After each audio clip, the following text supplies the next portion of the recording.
নমস্কার বন্ধুরা, আমি সঙ্গীতা, অঙ্গদের মা অঙ্গদ ওয়ার্ল্ডে আপনাদের অনেক অনেক স্বাগত। ওয়েদারটা কিন্তু 3-4 দিন ধরে বেশ ভালো রয়েছে। 4 দিন মতো হলো বৃষ্টি কিন্তু হয়নি, তবে বৃষ্টি না হলেও বৃষ্টির আতঙ্ক কিন্তু মন থেকে একেবারেই যায়নি। সেই জন্য খোলা মনে ভালোভাবে বাগানের কাজ করতে পারছি না। ছাদের মধ্যে যে মাটি পাটি ঢেলে শুকনো করবো, রোদ খাওয়াবো, সেটা একেবারেই সম্ভব হচ্ছে না। যখন তখন যদি বৃষ্টি চলে আসে, যতক্ষণ না পর্যন্ত পুরোপুরি শীত ঢুকবে ততক্ষণ পর্যন্ত শান্তিতে কাজ করাও যাবে না। এখানে একটা বেড রেডি করাই ছিল, আর উপর দিয়ে আজকে একটুখানি গোবর সার আর একটুখানি ছাই মিশিয়ে নিলাম। এর মধ্যে মূলোর চারাগুলো দিয়ে দেবো। কোনো বছর কিন্তু এইভাবে আমি মূলো করিনি। মূলোর দানা ছড়িয়ে দিলে খুব সুন্দর শাক ওঠে, আর সেখান থেকেই কমাতে কমাতে কিন্তু মূলোও তৈরি হয়ে যায়। কিন্তু এবছরের বৃষ্টির দাপটে একেবারেই নষ্ট হয়ে যাচ্ছে, বারবার চারা উঠছে আর বারবার নষ্ট হয়ে যাচ্ছে। সেই জন্যই আমি আলাদাভাবে চারা তৈরি করে এখন সেটাকেই ব্যাগের মধ্যে বসিয়ে দিলাম। একটু ছাড়া ছাড়া করে বসালাম, যাতে মূলগুলো একটুখানি বাড়তে বাড়তে মোটা হয়ে যায়। আমি ব্যাগগুলো রেডি করে করে দিচ্ছিলাম। এদিকে আমার বাগানের মালিকও এসে গেছিলো। সে ব্যাগগুলোকে এক সাইডে করে রেখে ঝুড়ি বাছাই করে নিল কোনটাতে ভালো চাপা দেওয়া যাবে। যেহেতু সদ্য সদ্য বসিয়েছি, তাই কড়া রোদ একেবারেই নিতে পারবে না। এটাকে বসিয়ে দিয়ে এবার ও একটুখানি আলাদা কাজ করবে বাগানের, আমি একটু আলাদা কাজ করবো। একটু বুঝিয়ে দিয়েছি যে গাছের শুকনো পাতা ঠাতা সমস্ত কিছু তুলতে হবে, শুকনো ফুল টুলগুলো তুলতে হবে। ও এদিক দিয়ে করছে, আর আমি এখানে শাকের জন্য বেড রেডি করে দিচ্ছি। এই ছোট ছোট ফলের ক্যারেটগুলো 10 টাকা 15 টাকা করে দাম নেয়, আবার কেউ কেউ তো নেয়ও না। প্লাস্টিক দিয়ে চারধার ঘিরে দিয়েছি, নিচে পেপার পেতে নিয়েছি মোটা করে। এবার এর ওপর কাঠের ছিলকে পাতলা একটা লেয়ার দিয়ে মাটির সাথে সার মিশিয়ে ঝুরঝুরে মাটি তৈরি করে নেব। মাটির মধ্যে সামান্য অল্প একটুখানি 1 মুঠো মতো বালিও মেশাবো। যত ঝুরঝুরে হবে ততই সুন্দর কিন্তু শাক গাছগুলো হবে। এদিকে দেখুন সব রকম গাছ একসাথে মিলেমিশে হচ্ছে, আর খুব সুন্দরভাবে গাছগুলো বাড়ছেও। কলা গাছের সাথে কিন্তু নেটটা বাঁধা রয়েছে। ওয়েদারটা আজকেও ভালো, তবে মাঝে মাঝে একটুখানি ছায়া পড়তেই ভয় লেগে যাচ্ছে যদি বৃষ্টি নেমে পড়ে। এখানকার কাজ তো মোটামুটি হয়েছে, এই ছাদের কাজ। এখানে কোকোপিটটা রোদ খাওয়াতে দিয়েছি, আর এদিকে দেখুন বাগানে কত সুন্দর ফুল ফুটেছে। রোজই রং বেরঙের ফুল ফোটে। নিচের ছাদে চলে এসেছি, আর এই বেডের থেকেই মূল চারাগুলোকে তুলে তুলে আমি অন্য বেডে দিচ্ছি, কারণ এই চারাগুলো যখন সুন্দরভাবে উঠেছিল তখন বৃষ্টি এত হলো যে অর্ধেকের বেশি চারাই নষ্ট হয়ে গিয়েছে। এপাশে ফুল গাছের জন্য বেড রেডি করছি। আপনাদেরকে ভিডিওতে দেখিয়েছিলাম যে কিভাবে আমি বাড়িতেই পাতা পচা সার 7 মাসের মধ্যে রেডি করেছি। রোদ খাইয়ে শুকনো করে নিয়েছি। অর্ধেকের বেশিটা আমি এই পাতা সার দিয়েই ভরিয়ে দিয়েছি, তাহলে বেডটা ভীষণ হালকা হবে। তার মধ্যে কিন্তু ফুলের মাটিও রেডি করে নিয়েছি। এখানে ঝুরঝুরে মাটি রয়েছে, আর রয়েছে গোবর সার, আর অল্প 1 মুঠো মতো খাবার। আমি অল্প অল্প করে তৈরি করছি, কারণ বৃষ্টির ভয়তে একেবারে অনেকটা তৈরি করতে গেলে যদি বৃষ্টি নেমে পড়ে তাহলে তাড়াতাড়ি করে তুলতে পারবো না। বেশি খাবার একেবারেই দেবো না। শীতের গাছ কিন্তু বেশি খাবার একেবারেই নিতে পারে না। বেশি খাবার দিলে শীতের চারাগুলো সব নষ্ট হয়ে যাবে। সেই কারণেই অল্প অল্প করে তৈরি করছি। এবার পাতা পাতা সারটা দেওয়ার পর এখানে 1 থেকে 2-3 মুঠো মতো মাটি দিলেই যথেষ্ট। এতে বেডটাও হালকা হয়, আর ফুল গাছগুলো খুব সুন্দরভাবে তৈরি হয়ে যায়।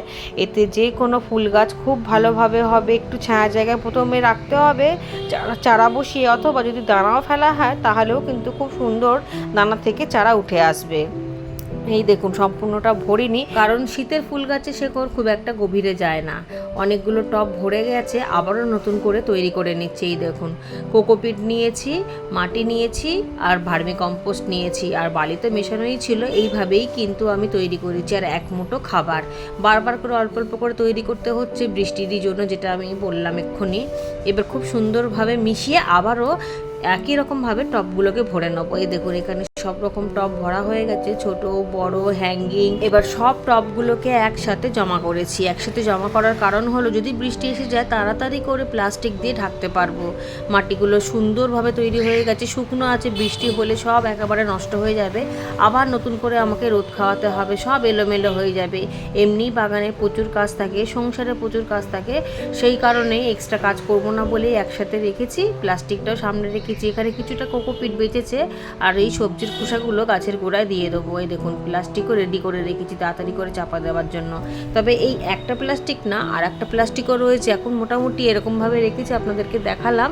প্লাস্টিকটা সরিয়েই রাখবো, একটুখানি রোদ খাওয়াবো হালকা হালকা। আর এমনিতেও 3 তলা ছাদে খুব একটা কড়া রোদ আসে না, তার মধ্যে জামা কাপড় মেলা থাকে, তো সেই জন্য ভালোই রোদ আসে, তবে ছেঁকে ছেঁকে। এদিকে ছাদের কাজ মোটামুটি শেষ হয়ে গেছে, ছাদটাকে একটুখানি পরিষ্কার করে যাব ওপরের ছাদে। উপরের কাজে টুকটাক কিছু কাজ বাকি রয়েছে, সেইগুলোকে করতে হবে। উপরের ছাদে অল্প একটু মাটি শুকনো করতে দিয়েছিলাম, সেটাকে তুলতে হবে, ছাদটাকেও ঝাঁট দিতে হবে।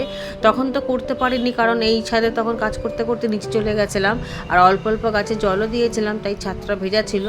এতক্ষণ পর যখন উপরে এসেছি, মাটিটাও সুন্দর শুকিয়ে গেছে, আর ছাদ ঝাঁট দিয়ে দেখো নোংরাগুলোকে এক সাইডে রেখে দিয়েছি। চন্দ্রমল্লিকাগুলোকে, বাকি যেগুলো তিনতলা ছাদ ছিল সেগুলোকে উপরে নিয়ে চলে এসেছি। এগুলো এখন খোলা ছাদের মধ্যেই থাকবে, আর কোনো সমস্যা হবে না, শুধু মাঝে মধ্যে মাথাগুলোকে কেটে ফেলতে হবে ঝাঁকড়া করার জন্য। আর এই ফুল ঠুল ওয়েস্টেজ যেগুলো বেরালো সেগুলো সব সবজির বেডের মধ্যে দিয়ে দেবো। এখন এই টাপের মধ্যে তুলে তুলে রাখছি, এক জায়গায় জমা হলে একটা বেডের তলা দেওয়া যাবে। এরপর সে বাবু ও মাটিটাকে ভালোভাবে চেক করে নিচ্ছে যে ঝুরঝুরে হয়েছে কিনা, কোনো দিকে ভেজা আছে কিনা। এই মাটিটাকে তুলে নেবো, আর দরকার নেই। তবে এটা কিন্তু তুলসী গাছের মাটি ছিল। প্রত্যেকবারই শীতের সময় তুলসী গাছ খুব একটা বেশি বাড়তে চায় না, তাই 2-3টে টবে রেখে তুলসী মঞ্চটাকে ভালোভাবে পরিষ্কার করে রেখে দেবো। আবার শীত চলে গেলে তুলসী মঞ্চের মধ্যে আবারও তুলসী গাছ দিয়ে দেবো। ওতে তুলসী গাছটা খুব সুন্দরও হয় আর দেখতেও ভালো লাগে। দেখুন সকালবেলা একবার জল দিয়েছিলাম, আবার এই যে দুপুরের দিকে গাছগুলো কিছু কিছু কিন্তু আবারও শুকিয়ে গেছে। তবে ছোটো চারা গাছে না, ছোটো চারা গাছে যেহেতু শেকড় খুব পাতলা হয় আর তাড়াতাড়ি করে তো বাড়ে না, তাই জন্য ছোটো চারা গাছে দেওয়ার দরকার নেই। ওই পার্মানেন্ট প্ল্যান্টগুলো যেগুলো আছে সেগুলোতেই আমার ছেলে এক মগ করে জল দিয়ে দিচ্ছে। অনেক কাজ করে বাগানের ওর, আর বাগানের কাজ করতে ওর ভালোও লাগে, যেতেই চায় না। তবে স্কুল খুলে গেলে আর এতটা টাইম দিতে পারবে না, তখন ওই ভোরবেলা আমার সাথে যখন আসে তখন একটুখানি টাইম পাবে, আবারও সেই স্কুল থেকে ফিরে বিকালবেলা তখন অল্প টাইম পাবে। মাঝের টাইমটা আমি একাই থাকবো, কারণ ওর পড়াটা হচ্ছে আসল। পড়াশোনা, টিউশন সব কিছু বজায় রেখে তারপর বাগানে। আর যেহেতু বাগানটাকে ও খুব ভালোবাসে, ভীষণ এনজয় করে, সেই জন্য বাগানে তো ওকে আসতেই হবে। প্রকৃতি সম্বন্ধে অনেক কিছু জানতেও পারবে, অভিজ্ঞতাও হবে এবং বন্ধুদেরকেও জানাতে পারবে। আর এই বাগানে থাকা, বাগানে সময় কাটানো, এই সব কিছুর মধ্যে একটা ভালো জিনিস হলো ফোনের থেকে একটু দূরে থাকবে, টিভির থেকে দূরে থাকবে, যেটা খুবই দরকার। ঠিক আছে বন্ধুরা, আজকে ভিডিওটা আমরা এখানেই শেষ করলাম। সবাই খুব ভালো